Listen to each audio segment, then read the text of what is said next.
অস্থিরতা বেড়েই চলছে বাংলাদেশের রাজনীতিতে। আসসালামু আলাইকুম সুপ্রিয় দর্শক, আমি সাথে আছি মোহাম্মদ ইব্রাহিম খলিল সুমন। অস্থিরতা বেড়েই চলছে বাংলাদেশের রাজনীতিতে।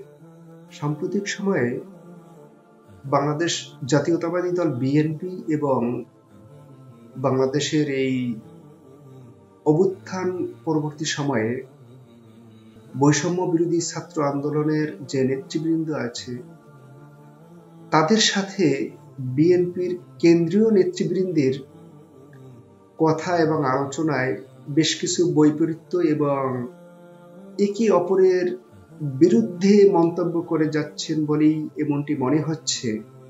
তাহলে বাংলাদেশের বর্তমানের প্রেক্ষাপটে বাংলাদেশ জাতীয়তাবাদী দল তথা বিএনপি বাংলাদেশের সবচেয়ে বড় রাজনৈতিক সংগঠন এবং বর্তমানে শেখ হাসিনাকে তাড়িয়ে দেওয়ার মূল কারিগর যে ছাত্র সমাজ, সেই ছাত্র সমাজকে একত্রিত করেছে এই বৈষম্য বিরোধী ছাত্র আন্দোলন এর নেতৃবৃন্দ যারা আছেন তারা। তাহলে বৈষম্য বিরোধী যে আন্দোলন ছিল, যে ছাত্র আন্দোলন ছিল, তাদের সাথে বাংলাদেশের সবচেয়ে বড় রাজনৈতিক দলের নেতৃবৃন্দের কথার মধ্যে যদি ব্যবধান লক্ষ্য করা যায়, বিরোধ মনোভাব লক্ষ্য করা যায়, সেটা নিঃসন্দেহে বাংলাদেশের রাজনীতিতে অস্থিরতা বেড়ে যাওয়ারই লক্ষণ।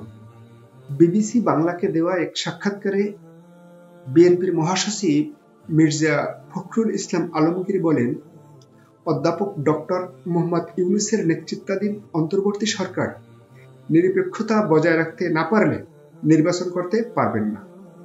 একই সাথে অন্তর্বর্তী সরকারে নিজেদের প্রতিনিধি রেখে ছাত্ররা নির্বাচনে অংশ নিতে চাইলে অন্য রাজনৈতিক দলগুলো বিষয়টি মেনে নেবে না। বর্তমানে অন্তর্বর্তী সরকারের উপদেষ্টা এবং বৈষম্য বিরোধী ছাত্র আন্দোলনের অন্যতম সমন্বয়ক নাহিদ ইসলাম তার ফেসবুক পোস্টে মির্জা ফখরুল ইসলাম আলমগীরের বক্তব্যের বিষয়ে বলেন, বিএনপি মহাসচিবের নিরপেক্ষ সরকারের দাবি মূলত আরেকটা ১/১১ সরকার গঠনের ইঙ্গিত বহন করে। ১/১১ এর বন্দোবস্ত থেকেই আওয়ামী ফ্যাসিজমের উত্থান হয়েছিল। বিএনপি মহাসচিবের বক্তব্যে সামনে আরেকটা ১/১১ সরকার, সংসদীয় সংখ্যাগরিষ্ঠতা ও নতজানু পররাষ্ট্রনীতির ধারাবাহিকতা এবং গুম, খুন ও জুলাই হত্যাকাণ্ডের বিচার না হওয়ার আলামত রয়েছে। ছাত্র এবং অভ্যুত্থানের নেতৃত্বকে মাইনাস করার পরিকল্পনা ৫ আগস্ট থেকে শুরু হয়েছে বলেও তিনি মন্তব্য করেন। ৫ আগস্ট ছাত্র জনতা রাজপথে লড়াই করেছে, পুলিশের গুলি অব্যাহত রয়েছে। তখন আমাদের আপোষকামী অনেক জাতীয় নেতারা ক্যান্টনমেন্টের জনগণকে বাদ দিয়ে নতুন সরকার করার পরিকল্পনায় ব্যস্ত ছিল। অনেকে আবার ছাত্রদের কথাও বলেছেন। আমরা ৩ আগস্ট থেকে বলে আসছি, আমরা কোনো প্রকার সেনা শাসন বা জরুরি অবস্থান মেনে নিব না। আমাদেরকে বারবার ক্যান্টনমেন্টে যেতে বলা হলেও আমরা যেতে অস্বীকার করি। জাতীয় সরকার অনেকদিন স্থায়ী হবে এই বিবেচনায় বিএনপি জাতীয় সরকারে রাজি হয় নাই। কিন্তু অভ্যুত্থানের পরেই দেশে জাতীয় সরকারের প্রয়োজনীয়তা সবচেয়ে বেশি ছিল। অথচ বিএনপি জাতীয় সরকারের কথা বলতেছে সামনের নির্বাচনের পরে।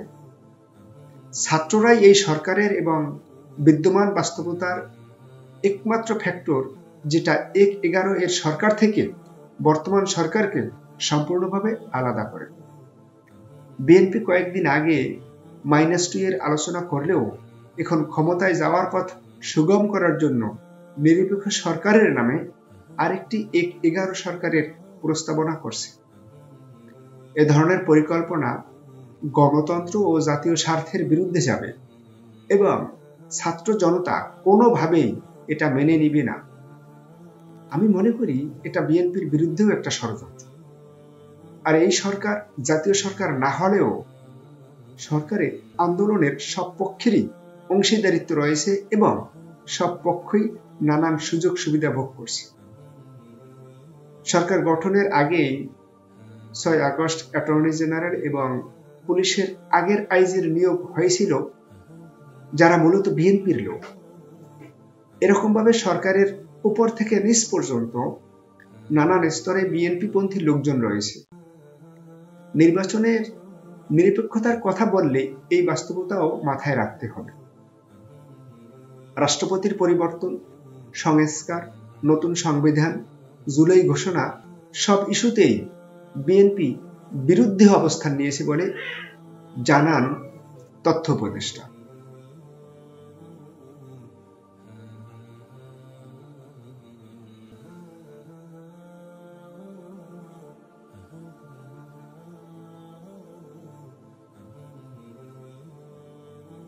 ছাত্ররা তারা একটা রাজনৈতিক দল তৈরি করার কথা চিন্তা করছেন। সেখানে যদি আপনার ছাত্রদের প্রতিনিধি সরকারে থাকে তাহলে তো আপনার সেখানে নিরপেক্ষ থাকতে পারবে না। সেই জন্যই আপনার তখন ওইটা হচ্ছে সম্ভাব্য কথা। বিএনপি মহাসচিব মির্জা ফখরুল ইসলাম আলমগীরের বক্তব্যের কড়া জবাব দিয়েছেন অন্তর্বর্তী সরকারের তথ্য ও সম্প্রচার উপদেষ্টা মোহাম্মদ নাহিদ ইসলাম। 23 জানুয়ারি সামাজিক মাধ্যম ফেসবুকে এক পোস্টে এমন জবাব দেন তিনি। তথ্য ও সম্প্রচার উপদেষ্টা লিখেন, বিএনপি মহাসচিবের নিরপেক্ষ সরকারের দাবি মূলত আরেকটা 111 সরকার গঠনের ইঙ্গিত বহন করে। 111-এর বন্দোবস্ত থেকেই আওয়ামী ফ্যাসিজমের উত্থান ঘটেছিল।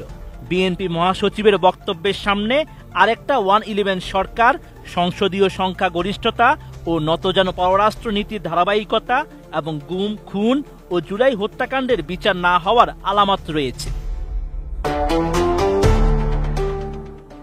নাহিদ ইসলাম জানান, ছাত্র এবং অভ্যুত্থানের নেতৃত্বকে মাইনাস করার পরিকল্পনা 5 আগস্ট থেকেই শুরু হয়েছে। ছাত্র জনতা রাজপথে লড়াই করছে, পুলিশের গুলি অব্যাহত রেখেছে। তখন দেশের আপোষকামী অনেক জাতীয় নেতৃবৃন্দ ক্যান্টনমেন্টে জনগণকে বাদ দিয়ে নতুন সরকার করার পরিকল্পনায় ব্যস্ত ছিলেন।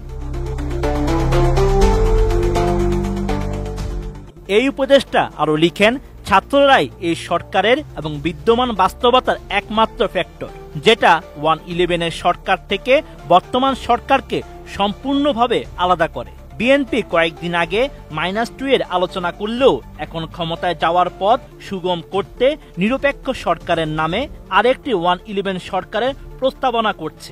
এই ধরনের পরিকল্পনা গণতন্ত্র ও জাতীয় স্বার্থের বিরুদ্ধে যাবে এবং ছাত্র জনতা কোনোভাবেই এটা মেনে নেবে না। আমি মনে করি এটা বিএনপির বিরুদ্ধেও ষড়যন্ত্র।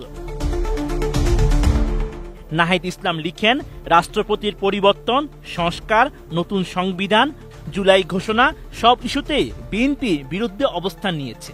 অথচ এগুলো কোনোটাই ছাত্রদের দলীয় কোনো দাবি ছিল না। কিন্তু দেশের স্থিতিশীলতা, বৃহত্তর স্বার্থ এবং জাতীয় ঐক্য ধরে রাখার জন্য ছাত্ররা বারবার তাদের অবস্থান থেকে সরে এসেছে। কিন্তু এর মানে এই না যে গণতন্ত্র বিরোধী ও অভ্যুত্থানের আকাঙ্ক্ষা বিরোধী কোনো পরিকল্পনা হলে সেখানে আমরা বিন্দু পরিমাণ ছাড় দেব। অন্তর্বর্তী সরকারের এই উপদেষ্টা লিখেন, বাংলাদেশকে দুর্বল করা সহজ, কারণ বাংলাদেশকে সহজেই বিভাজিত করা যায়। এই দেশের বড় বড় লোকেরা অল্প মূল্যে বিক্রি হওয়ার জন্য প্রস্তুত থাকে। আমি মনে করি না সমগ্র বিএনপি এই অবস্থান গ্রহণ করে, বরং বিএনপির কর্মী সমর্থকদের বড় অংশই অভ্যুত্থানের আকাঙ্ক্ষার বাস্তবায়ন চায়। বিএনপির দেশপ্রেমিক ও ত্যাগী নেতৃত্বকে আহ্বান করব, ছাত্র জনতার অভ্যুত্থানের বিরুদ্ধে না গিয়ে ছাত্র জনতার সঙ্গে বৃহত্তর ঐক্য ও সংহতির পথ বেছে নিন। সুপ্রিয় দর্শক, আমার এই ভিডিওর বিষয়ে আপনাদের যদি কোনো মন্তব্য থাকে আপনারা মন্তব্য করুন, আলোচনা করুন, সমালোচনা করুন। আপনাদের আলোচনা, সমালোচনা, মন্তব্য আমাকে আরো সুন্দরভাবে ভিডিও করার ক্ষেত্রে, উপস্থাপনা করার ক্ষেত্রে অনুপ্রেরণা যোগাবে। আপনারা যারা এখন আমার চ্যানেলটি সাবস্ক্রাইব করেননি, অনুগ্রহ করে আপনারা আমার চ্যানেলটি সাবস্ক্রাইব করুন এবং যারা সাবস্ক্রাইব করেছেন তাদেরকে অসংখ্য ধন্যবাদ। আসসালামু আলাইকুম।